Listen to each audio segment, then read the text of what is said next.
Radhe Radhe. Today is Saturday, 20th September 2025, and here we are to present to you this recap video for today's Bhagavad Gita study session.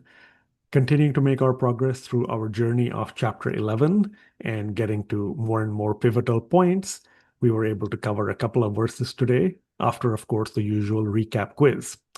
As always, don't forget, you can get the slides that will momentarily be showing you and throughout class as well.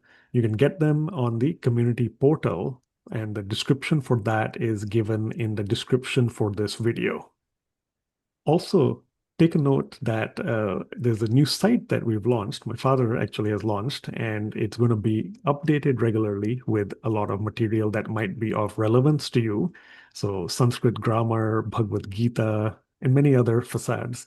So, if you take a look, it's www.gtnmtn.com. So you can keep that handy. We'll also mention that in the description to the video and try to remind you periodically. But as you can see, there's a section for Sanskrit, grammar, shlokas, etc. There's Bhagavad Gita, and much more. It'll keep on getting updated, so take a look whenever you can get a chance. Along with me, here is Mummy. Radhe Radhe. I'll bring up the screen again and we'll take a look at the content covered today.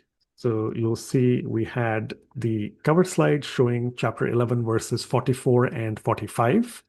Of course, before that was the recap quiz. So the recap quiz covered last week's content on chapter 11, verses 41, 42, and 43. We do encourage you to revisit that material. And with that, then let us get into chapter 11, verse 44. Verse 44. Tasmat pranamye pranidhaya kayam prasadaye tvam aham isham idyam piteva putrasya sakheva sakhyuhu priyah priyayarhasi deva sodhum. So, chapter 11, verse 44, continuing from the prior three verses with the alliteration and the letter F and two words for the catchphrases. Here, the catchphrase is forgiveness, Father. If you recall, a couple of verses ago, the catchphrase was forgiveness, friend. Now, Arjun is recognizing and stating also more comparisons as he implores that grace and forgiveness from Sri Krishna.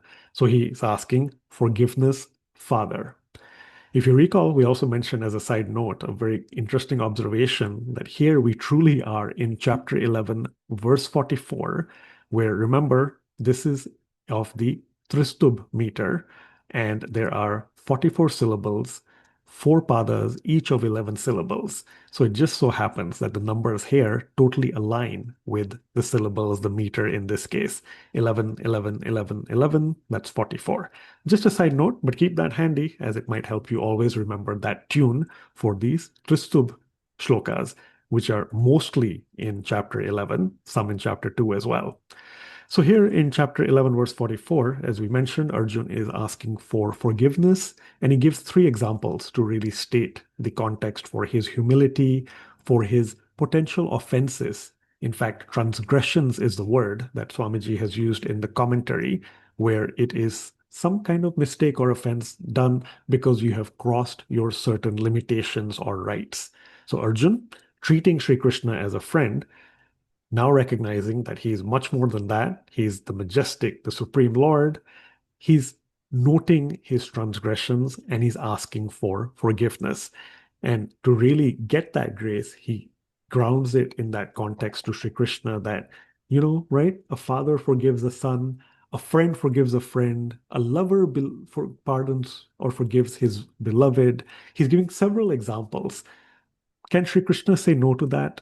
Obviously, we know the answer there. But again, this is Arjun humbly asking for forgiveness.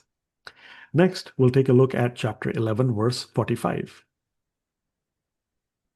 Adrishtapurvam rishitosmi drishtva bhayena cha pravyathitam mano me Tadeva me darshaya deva rupam prasida devesha jagannivasa. Chapter 11, verse 45. So the last in the sequence with these catchphrases, friendly form. Again, it's a question. It's a request, in fact, that Arjun is making of Sri Krishna because he wants to actually get back to seeing Sri Krishna's normal, pleasing, friendly form, the human form that he is, of course, not only used to, but also from which he gets much more of his true relationship with Sri Krishna.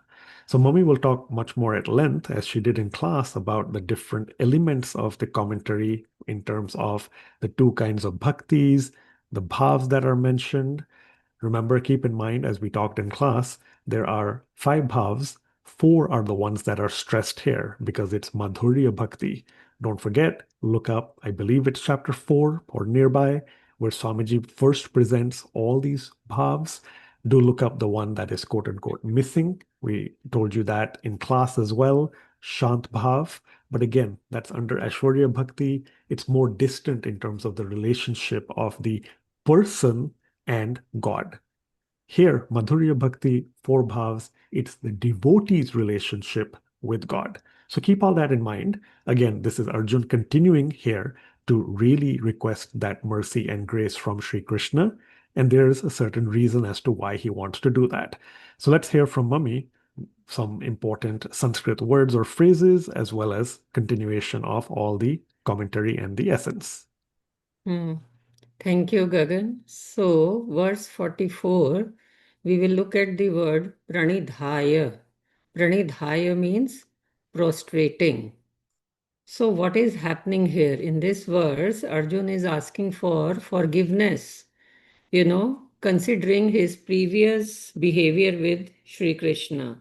He did not show the appropriate respect toward the Supreme Almighty while, playing, eating, talking, or resting as friends.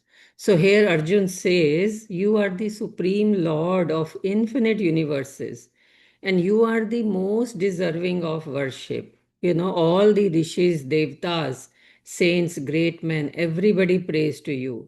What I can do, all I can do is to prostrate at your feet and implore your grace. If you remember in the previous verse, Arjun had mentioned three situations where he was not careful about his behavior. So, what are those situations when you are in pramadat, laziness, or you take things very uh, granted, basically, like father son relationship. The son that time doesn't care, that he is my father. Okay, in that relationship, he can be not so careful with respecting his father. And father does not mind it. Then another word was avahasartham. Avahasartham means when you are being very casual, you're making fun. So that is the relationship with friends. And then there is the third one, pranayen. That is in love, when you have a close, very close, intimate relationship. So the example is husband wife. They can behave. A wife can behave very casually with him. So these are the relationships which Arjun had mentioned previously, and he felt that he had crossed his boundary while behaving with Sri Krishna. He had no idea that he has this supreme, universal, cosmic form, which of course he says that he was not even, he could not have even seen that. It's only God only did kripa on him and showed him that form. And now he realizes that earlier, because of negligence, he behaved not very properly with Sri Krishna. So he is now saluting and prostrating and asking for forgiveness. Now let's move verse number 45, and let's see the word adrisht purvam. Adrisht purvam means that which has not been seen before. So this is what Arjun is saying, that your original cosmic form I had never seen and I had no idea. You only gave me the divine vision and I saw it. I'm feeling, very happy and I am having great joy. At the same time, I am pravyathitam. I am trembling with fear. Oh God. Hmm. So you are the abode of the universe. You are Jagat Nivas. Huh? Everything stays in you. Everything comes from you. You are the cause of all causes. You are the father of all fathers, everything you are. So he is feeling, tremendous awe and reverence. Yet he is longing for the sweetness of that Sakhya Bhav, that Sakhya Bhav, that feeling which he had with Sri Krishna as his friend.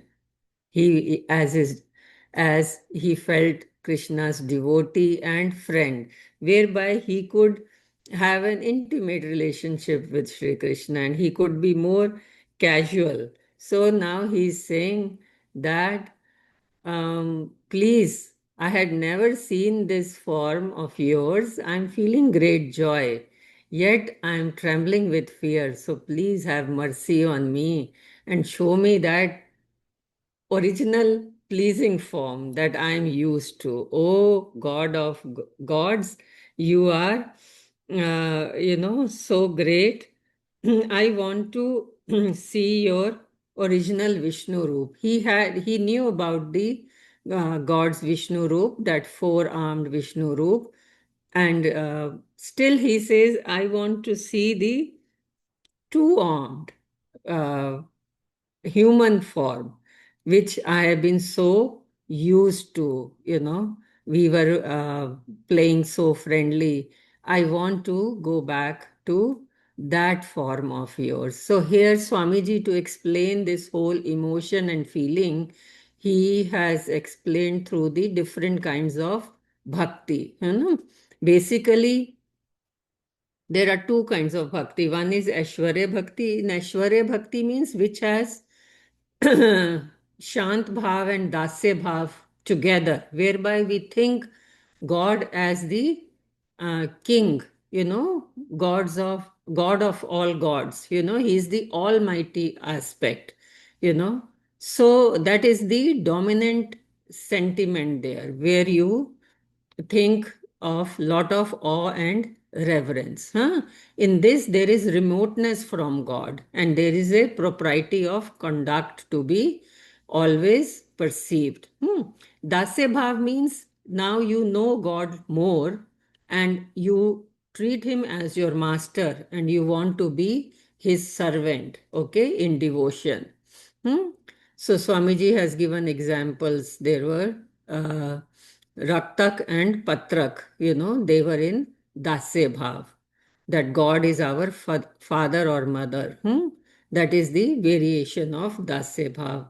Then Sakhya Bhav, Sakhya Bhav means when God is our friend, and you are his companion. So the devotion of cowherds, the boys of Vrindavan, Sri Dama, Madhu Mangal, Dhansuk, Mansuk, these were all, Krishna's Gopala friends. They would have lot of fun in the fields when they would take the cows for grazing, and they would have lots of fun. Then Arjun spent lot of growing up years with Sri Krishna, where they were very close friends. They would go for long walks and have good talks, philosophical talks also with each other. And of course, Arjun was that time quite friendly with him. So now he's feeling that when he sees the universal form, he's feeling that he's feeling awe and reverence, but he's missing that friendliness with Sri Krishna. And then there is Vatsalya Bhav, where, Sri Krishna is like our child. A parent feels that feeling of parent and child feeling. So that is very intimate, that Vatsalya Bhav, how you have devotion for God. And the last is the Madhurya Bhav of that gopis of Vrindavan who had great love for Sri Krishna when they would leave their families and go for the moment Krishna would start playing his flute, these gopis would leave home, and in that Madhurya Bhav, they would have Krishna even offered them in his Leela the Maharas. But the moment they got pride of that, Krishna left that. So these are the different bhavs in which you can have a very sweet relationship with God.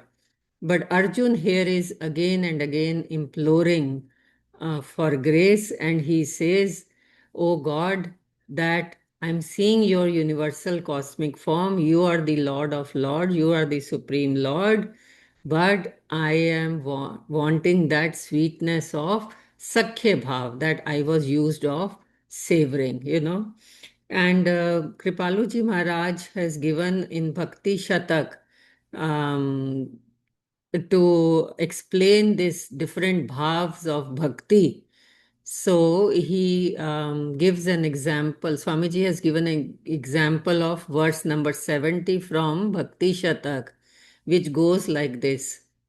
Sabay saras ras dwarika Mathura अरु ब्रज माही राधे राधे मधुर मधुरतर मधुरतम रस ब्रज रस सम नाही Radhe Radhe.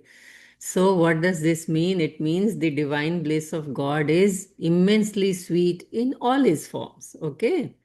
Yet there is a gradation in it. The bliss of his Dwarka pastime is sweet, madhur. The bliss of his Mathura pastime is sweeter, madhurtara. And the bliss of his Braj pastimes is the sweetest, madhurtama. So this is what we learn from scriptures and saints, how there is gradation in the bliss of bhakti. And that is what Arjun is now requesting, imploring to Sri Krishna.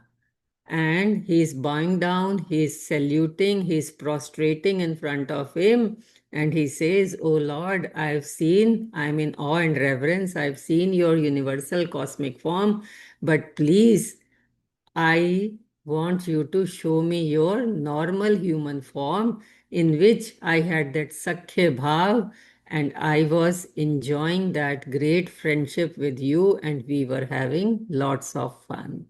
Over to you, Gagan.